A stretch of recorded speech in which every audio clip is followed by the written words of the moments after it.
Ragging এর অভিযোগে বহরমপুর কলেজের হোস্টেল থেকে সাসপেন্ড 5 ছাত্র। কলেজের অ্যান্টি র্যাগিং কমিটির বৈঠকে সিদ্ধান্ত নেওয়া হয়েছে বলে জানিয়েছেন কলেজের ভারপ্রাপ্ত অধ্যক্ষ। জানা গিয়েছে ইউজিসির অ্যান্টি র্যাগিং সেলে বহরমপুর কলেজের হোস্টেল থেকে কিছু ছাত্র র্যাগিং এর অভিযোগ করেন। শনিবার এই নিয়ে কলেজের অ্যান্টি র্যাগিং কমিটির বৈঠক হয়। সেখানে হোস্টেলের 5 ছাত্রকে হোস্টেল থেকে সাসপেন্ড করা হয়। গতকাল প্রথমে বলি, আমি কিন্তু রোববার আমাদের এখানে ডিস্টেন্স এডুকেশনে এমএ পড়ানো হয়। আমি টিচার ইনচার্জ হিসাবে প্রতি রোববারই আসি, আর অফিসিয়াল কাজ টাজ থাকে।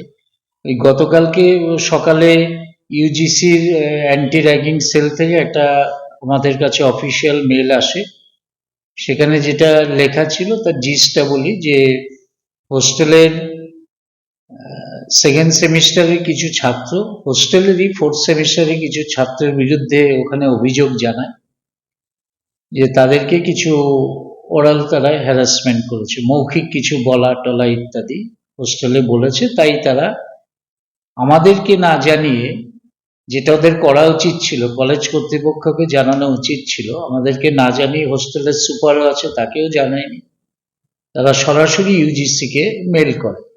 ন্যাচারালি ইউজিসি আমাদের জানানোর ফলে আমরা অ্যান্টি র্যাগিং কমিটির মিটিং করতে বাধ্য হই, এবং আমাদের পরিচালন সভাপতি অশোক দাস আমাকে বলেন যে তুমি এই ব্যাপারটা দেখো, অ্যান্টি র্যাগিং কমিটির যে তোমার মেম্বার্সরা আছে তাদের নিয়ে মিটিং করো। আমি কালকেই দুপুরবেলায় মিটিং করি, এবং মিটিংয়ে যারা কমপ্লেন করেছে তাদের প্রত্যেকের আমরা ইন্ডিভিজুয়াল তাদেরকে জিজ্ঞেস করি ক্লোজ ডোরে, এবং যাদের বিরুদ্ধে অভিযোগ তাদেরকেও সবাইকে এক এক করে ডাকি ঘরে ডেকে।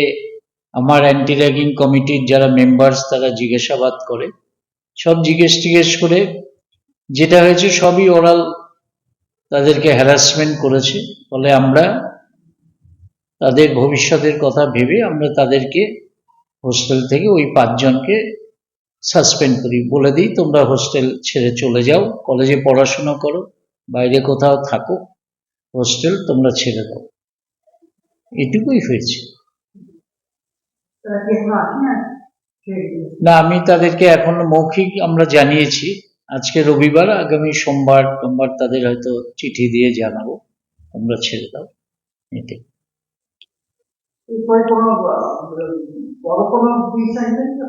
না, ওরা ছাত্র আমাদের, তাদের ভবিষ্যৎ নষ্ট হবে, কলেজ কর্তৃপক্ষ বা অ্যান্টি র্যাগিং কমিটির কেউ চায় না।